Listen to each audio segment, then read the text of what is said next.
দাম্পত্যের দীর্ঘ টানাপোড়েন আর সালিশ দরবারের পরিণতি কি তবে এমনটাই হওয়ার ছিল? আবাসিক হোটেলে এক পুলিশ কর্মকর্তার মর্মান্তিক মৃত্যু আর তার স্ত্রীর রক্তাক্ত অবস্থা স্তম্ভিত করে দিয়েছে পুরো এলাকাবাসীকে। নেপথ্যে এর আসল সত্য কি? 10 আগস্ট মিরসরাইয়ের বড় তাকিয়া বাজারের রিল্যাক্স জোন নামের একটি আবাসিক হোটেলে এই মর্মান্তিক ঘটনাটি ঘটে। নিহত পুলিশ কর্মকর্তা আমিনুল ইসলাম পশ্চিম মায়ানী গ্রামের বাসিন্দা।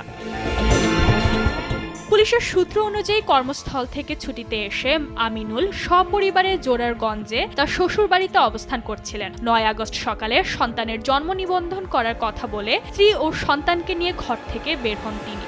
এরপর দুপুরে স্থানীয় ওই আবাসিক হোটেলে ওঠেন। 10 আগস্ট সকালে হোটেলের কক্ষের ভেতর থেকে কোনো সাড়া শব্দ না পেয়ে পুলিশে খবর দেয় কর্তৃপক্ষ। পরে ঘটনাস্থলে গিয়ে ফ্যানের সঙ্গে ঝুলন্ত অবস্থায় আমিনুলের মরদেহ উদ্ধার করে পুলিশ। পাশাপাশি তার স্ত্রী তাহমিনাকে গুরুতর জখম ও রক্তাক্ত অবস্থায় উদ্ধার করে দ্রুত উপজেলা স্বাস্থ্য কমপ্লেক্সে পাঠায়। এ সময় কক্ষের ভেতর তাদের 1.5 বছরের শিশু সন্তানকে অক্ষত অবস্থায় উদ্ধার করা হয়।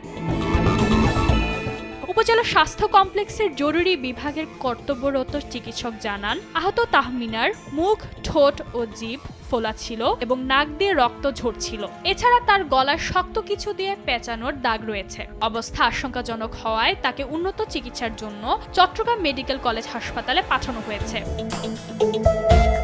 নিহতের পরিবারের তথ্য মতে গত 2 বছর ধরে ওই স্বামী স্ত্রীর মধ্যে দাম্পত্য কলহ চলে আসছিল। এই পারিবারিক বিরোধ মীমাংসার জন্য এর আগে বেশ কয়েকবার স্থানীয়ভাবে সালিশ দরবারও হয়েছিল।